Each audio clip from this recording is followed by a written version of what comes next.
Լվացվեցեք, մաքրվեցեք, իմ աչքի առաջ ձեր չար արարքները թոթափեցեք ձեզնից, վերջ տվեք ձեր չարագործություններին։ Հայտնի է, որ սրբության տեսանկյունից մարդիկ տարբերվում են 4 կերպով։ Նախ կան ոմանք, ովքեր սուրբ են մարդկանց առջև և պիղծ են Աստծու առջև, ինչպես կեղծավորները, ըստ այնը, թե գալիս են նրանք գառան մորթիով, բայց իրենց ներսում հափշտակող գայլեր են։ Երկրորդը, ոմանք սուրբ են Աստծու առջև և պիղծ են մարդկանց առջև, ինչպես հավատացյալներն անհավատների մեջ, և մարտիրոսները իրենց չարչարողների առջև, որի մասին ասում է Տերը. իրենց ժողովարաններից դուրս պիտի հանեն ձեզ, մինչև իսկ ժամանակը կգա, երբ ով ձեզ սպանի, պիտի համարի, թե Աստծուն պաշտամունք է մատուցում։ Ավետարան ըստ Հովհաննեսի 16-րդ գլուխ 2-րդ համար։ Երրորդը, ոմանք անսուրբ են մարդկանց և Աստծու առջև, ինչպես չար մարդիկ, գողերն ու ավազակները, պոռնիկ ու զեղ մարդիկ։ Նրանց մասին Տերն ասում է. «Վայ այն մարդուն, որի միջոցով կգա գայթակղությունը»։ Ավետարան ըստ Մատթեոսի 18-րդ գլուխ 7 համար։ Չորրորդը, և կան ոմանք, ովքեր սուրբ են մարդկանց և Աստծու առջև, ինչպիսին ճգնավոր, պահեցող և պարկեշտ մարդիկ, ինչպես ասում է Պողոս առաքյալը. «Քանզի բարին ենք մտածում գործել ոչ միայն Տիրոջ առաջ, այլև մարդկանց առաջ»։ Երկրորդ Կորնթացիներին գրած նամակ 8-րդ գլուխ 21 համար։ Այս 4-ից երկուսը բարի են, իսկ երկուսը չար։ Նրանք, որ միայն սուրբ են մարդկանց առջև, և նրանք, որ պիղծ են Աստծու և մարդկանց առջև, չար են, իսկ նրանք, որ սուրբ են միայն Աստծու առջև, և նրանք, որ սուրբ են Աստծու և մարդկանց առջև, բարի են։ Այս երկու տեսակի բարեգործությունները մարդկանցից ում է պատշաճում, թե ովքեր պետք է լինեն սուրբ Աստծու և մարդկանց առջև, նրանք երկուսն են։ Նախ նրանք եկեղեցու առաջնորդներն են և հոգևոր, և մարմնավոր։ Հոգևոր առաջնորդները եպիսկոպոսներն են, վարդապետները և այլք, իսկ մարմնավորները թագավորները, իշխանները և այլք։ Հոգևորների մասին Տերն ասում է. «Ով որ այս պատվիրաններից փոքրերից անգամ մի բան կատարի և այսպես ուսուցանի, երկնքի արքայության մեջ նա մեծ պիտի համարվի»։ Ավետարան ըստ Մատթեոսի 5-րդ գլուխ 19 համար։ Իսկ մարմնավորի մասին Դավիթ մարգարեն է ասում. «Գոհություն պիտի մատուցեմ քեզ, Տեր, մեծ հավաքներում և ժողովրդի բազմության մեջ պիտի օրհներգեմ քեզ»։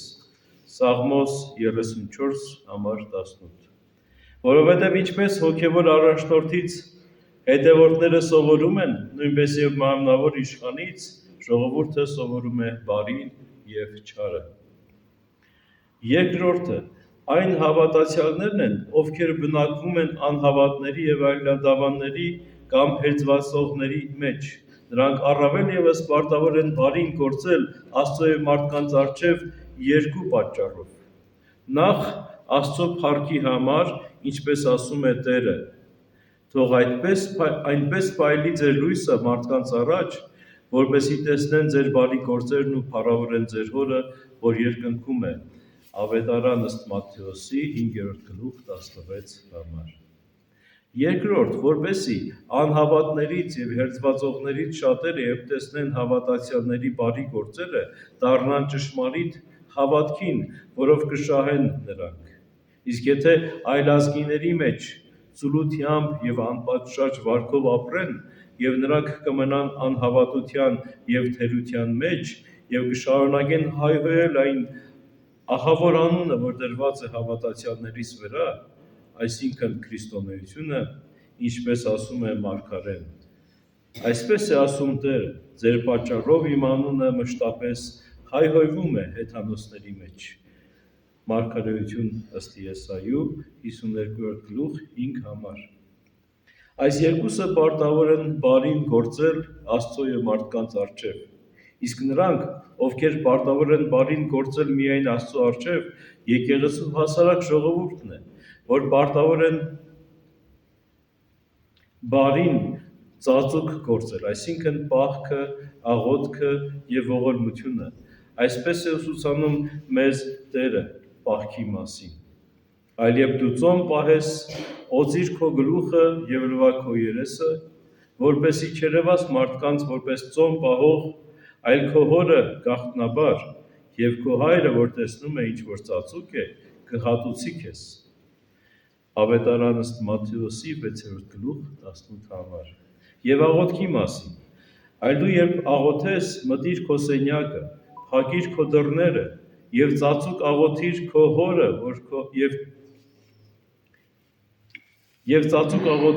հորը, և քո հայրը, որ տեսնում է, ինչ որ ծածուկ է, կհատուցի քեզ հայտնապես։ Ավետարան ըստ Մատթեոսի 6-րդ գլուխ 6 համար։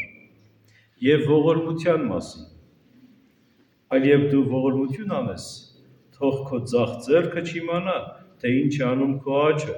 որպեսզի քո ողորմությունը ծածուկ լինի, և քո հայրը, որ տեսնում է, ինչ որ ծածուկ է,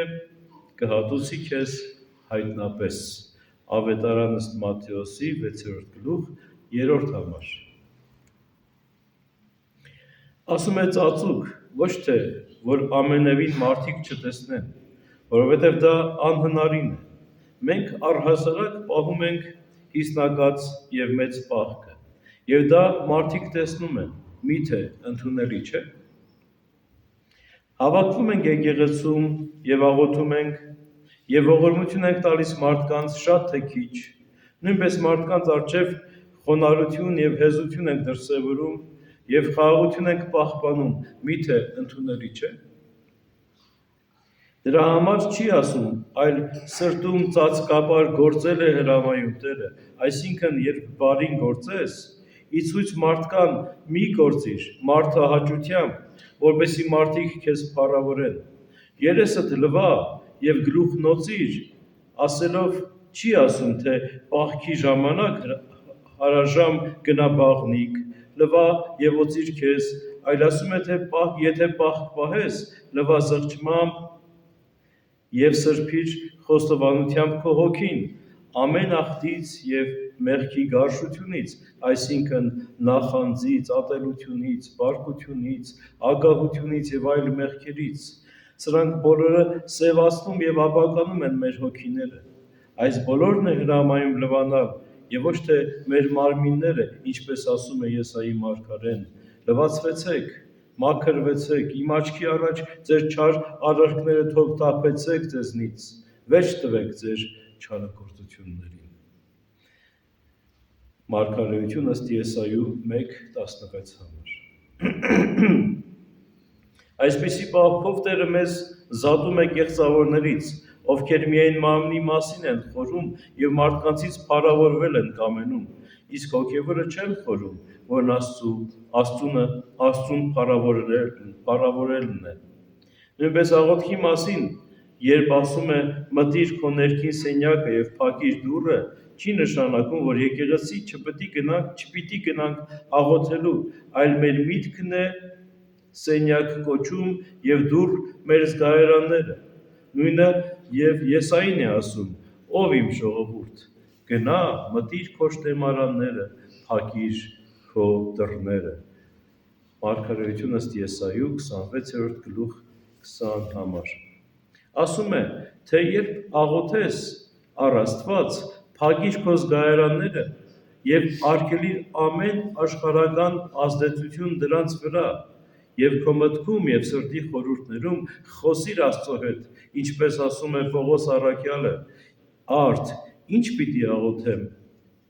հոգով պիտի աղոթեմ, նաև մտքով, սաղմոս պիտի ասեմ հոգով, սաղմոս պիտի ասեմ և մտքով»։ Նամակ առ Կորինթացիս 14-րդ գլուխ 15 համար։ Նույնը նաև ողորմության մասին խոսելիս, երբ ասում է թող քո ձախ ձեռքը չիմանա, թե ինչ է անում քո աչը, չի ասում, թե երբ ձախ ձեռքով ներողություն։ Նույնը նաև ողորմության մասին խոսելիս, երբ ասում է թող քո ձախ ձեռքը չիմանա, թե ինչ է անում քո աչը, չի ասում, թե երբ ձախ ձեռքով չի ասում, թե իբր ձախ ձեռքով մի դուր։ Ահա երբ աղքատին կերակրում ենք, երկու ձեռքով ենք այն անում, և մերկին նույնպես երկու ձեռքով ենք հագցնում և այլն, նախ ձախ ձեռքով ասելով ի նկատի ունի, թե երբ աղքատին ողորմություն տաս, մի տուր փոխարենը մի բան ակնկալելով, ինչպես տերերը ծառաներին ծառայության դիմաց վարձատրում են և ոմանք չարությամբ իրենց գործակիցներին են տալիս կամ իրենց բարեկամներին, որովհետև նրանք էլ իրենց են տալիս։ Այս փոխհատվությունը ձախողակ է դարձնում կյանքը։ Տերն ասում է, թող ձեր ողորմությունն այսպես չլինի, իսկ աջ է անվանում հոգևոր սերը, որը տրվում է հանդերձյալ կյանքի համար։ Այս նպատակով է հրամայում ողորմության տալ, ինչպես որ այլտեղ ասում է. թող տվեք նրան, ումից հետ առնելու ակնկալություն չունեք։ Ավետարան ըստ Ղուկասի 6-րդ գլուխ 38 համար։ Դարձյալ ձախ է անվանում մարդկանցից գովասանք և փառք ակնկալելը, որից Տերը պատվիրում է հրաժարվել։ Աջ է անվանում Աստծուն փառավորելու համար աղքատներին և եկեղեցուն տալը, որը կատարել Տերը հրամայում է։ Մարդկանց մեջ կան այնպիսիք, ովքեր չարակամությամբ արգելում են ողորմություն տալը։ Այսպիսիներին Տերը ձախ է կոչում։ Թող նրանք չիմանան քո ողորմության մասին, որպեսզի չխաբանեն այն, այլ կան հաջողակ և բարին կամեցող մարդիկ և այլ բարեկամ մարդիկ, նրանց լսիր և ողորմություն տուր։ Դարձյալ աջ է անվանում ներկա, այսինքն այսօրվա կամեցողությունը, երբ պատրաստ ես ողորմել։ Հետևաբար ձախ է հապաղելը և վաղվան կամ ավելի ուշ հետաձգելը։ Այս է ասում Տերը, թե ողորմությունը վաղվան մի հետաձգիր, որովհետև շատերը կամենում են վաղը ողորմություն տալ և չեն տալիս, որովհետև սատանան, որ հակառակ է մեզ, համոզում է փոշմանել և զղջալ, նաև այլ հանգամանքներ խանգարում են ողորմել։ Դրա մասին ասում է Հակոբոս առաքյալը. մի հետաձգիր վաղվան, քանզի չգիտես, թե վաղը ինչ կլինի քեզ հետ։ Հակոբոսի առաքյալի ընդհանրական նամակ 13-րդ գլուխ 14 համար, որի համար պետք է նույն պահին, երբ մտքովդ անցավ, անհապաղ ողորմել։ Դարձյալ աջ է անվանում ուրախությունը,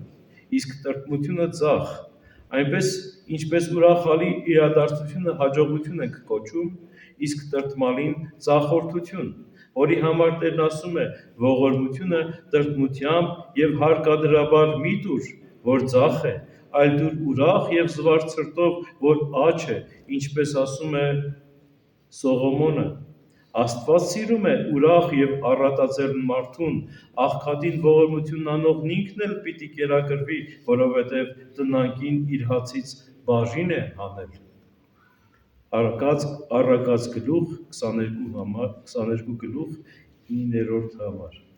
Այստեղ մի հարց պիտի տանք. ինչու է, որ երբ մեղք ենք գործում, ամեն բարին, որ գործել ենք, կորցնում ենք, իսկ ողորմությունը ոչ։ Ասենք, որ դա 3 պատճառով է լինում։ Նախ, ողորմությունը Աստծուն տրված պարտք է, և ինչպես մարդկանց տրված պարտքը չի կորչում, այլ անկախ նրանից, թե պարտատերը աղքատ է կամ հարուստ, արդար կամ մեղավոր, ամեն դեպքում պարտավորվում է պարտքը հատուցել, նույնպես և Աստված պարտքը կհատուցի։ Երկրորդ, ողորմությունը այլ մարդկանց է տրվում, և թեպետ մեղք ենք գործում, այն չի պղծվում և կորչում, քանզի մեզանից դուրս է, իսկ այն բարի գործեր, որոնք մեր մեջ են, երբ մեղք ենք գործում, մեղքով պղծվում և կորչում են։ Երրորդ, ողորմությունը սեր է եղբայրների նկատմամբ, ինչը հրամայում է Տերը կատարել, և ինչպես սերը երկարաձիգ է և անանց, նույնպես և ողորմությունն է անանց և անխափան, իսկ ողորմածները Աստծուց ողորմություն կգտնեն և անողորմները անողորմություն, ինչպես ասում է Սուրբ առաքյալը, քանի որ անողորմ դատաստան է լինելու նրա հանդեպ, ով ողորմած չի եղել, քանզի ողորմածությունը բարձրագլուխ բարձրանում է դատաստանի առաջ։ Հակոբոս առաքյալի ընդհանրական նամակ 2:13։ Այնպես ինչպես մաքուր հայելին, երբ դիմացը մի գեղեցիկ բան լինի, նույնն անդրադարձնում է, նույնպես աստվածային արդար դատաստանի իրավունքը իր առջև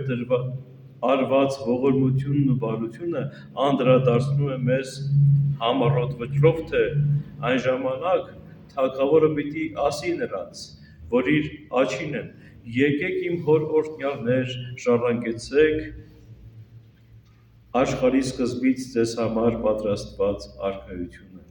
Ավետարան ըստ Մատթեոսի 25:34 համար։ Եվ եթե իր առջև անողորմություն և չար գործ լինի, նույն անդրադարձնելու է կարճ խոսքով, թե այն ժամանակ նա պիտի ասի նրանց, որ իր ձախին են. «Անիծյալներ, գնացեք ինձնից հավիտենական կրակը, որ պատրաստված է սատանայի և իր հրեշտակների համար»։ Ավետարան ըստ Մատթեոսի 25:41 համար։ Ինչպես հայելին չի փոխում իր առջև դրված իրի պատկերը, նույնպես աստվածային իրավունքը չի փոփոխվում և այլայլվում։ Մարգարեն ասում է. «Լվացվեցեք, մաքրվեցեք», նախքան սա ասելը ասում է, թե «Ձեր պահեցողությունն ատեց իմ հոգին, կշտացել եմ ձեզանից, այլևս չեմ ների ձեր մեղքերը։ Ձեր խնկերն էլ պիղծ են ինձ համար, որովհետև ձեր ձեռքերը լի են արյունով»։ Եսայու մարգարեություն 1:14 համար։ Տես թե ինչպես է Տերը խրատում ուղղվել։ Աստված սովոր է սպառնալ մարդկանց, որպեսզի ապաշխարության բերի, և երբ դարձի գան, փրկության հույս է տալիս, ինչպես նինվեացիների համար արեց։ Որովհետև երբ սպառնալիքից զարհուրեցին և դարձի եկան չարից դեպի բարին, այդժամ թողեց իր բարկությունը, նույնպես և այստեղ է ասում. «Լվացվեցեք, մաքրվեցեք»։ Այսինքն կամենում է, որ ապաշխարության զղջման և արտասվելով ապաշխարությամբ զղջան և արտասվելով խոստովանեն։ Այս խոսքը նշանակում է նաև հոգևոր մկրտություն ըստ այսը. նա կմկրտի ձեզ Սուրբ Հոգով և հրով։ Ավետարան ըստ Մատթեոսի 3:11 համար։ Որովհետև մաքրում է մեղքերի աղտեղությունից, ինչպես ասում է Պողոս առաքյալը, ապաշխարեցեք, ինչպես ասում է Պետրոս առաքյալը, ապաշխարեցեք և ձեզանից յուրաքանչյուրը թող մկրտվի Տեր Հիսուս Քրիստոսի անունով մեղքերի թողության համար։ Գործք Առաքելոց 2:38-39 համարներ։ Ուստի և մարգարեն ասում է. «Լվացվեցեք, մաքրվեցեք, իմ աչքի առաջ ձեր չար արարքները թոթափեցեք ձեզնից, վերջ տվեք ձեր չարագործություններին»։ Սա ասում է նրա համար, որպեսզի հրեական լվացվելու օրենքի մասին չմտածեն, դրա համար է ասում. «Թոթափեցեք ձեր չար արարքները»։ Այս խոսքով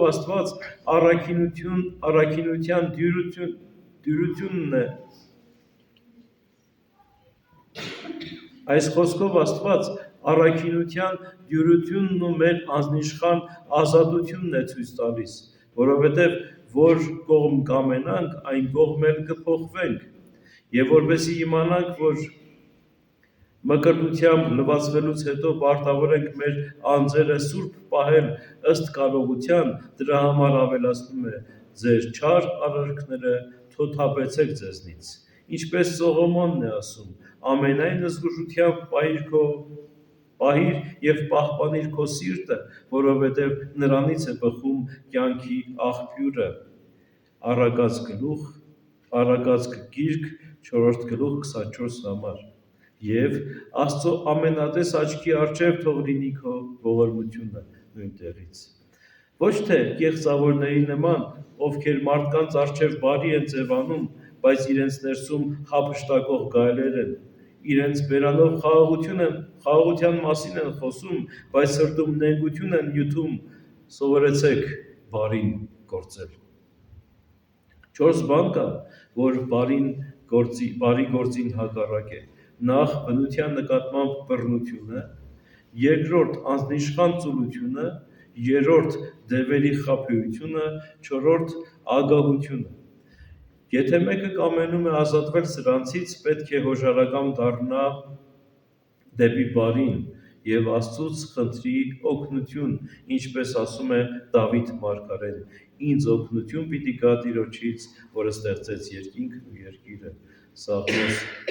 120 համար։ Նաև սովորել Սուրբ գրքից եւ հայրերից բարին գործել, այսինքն ինչպես մարգարեն է ասում.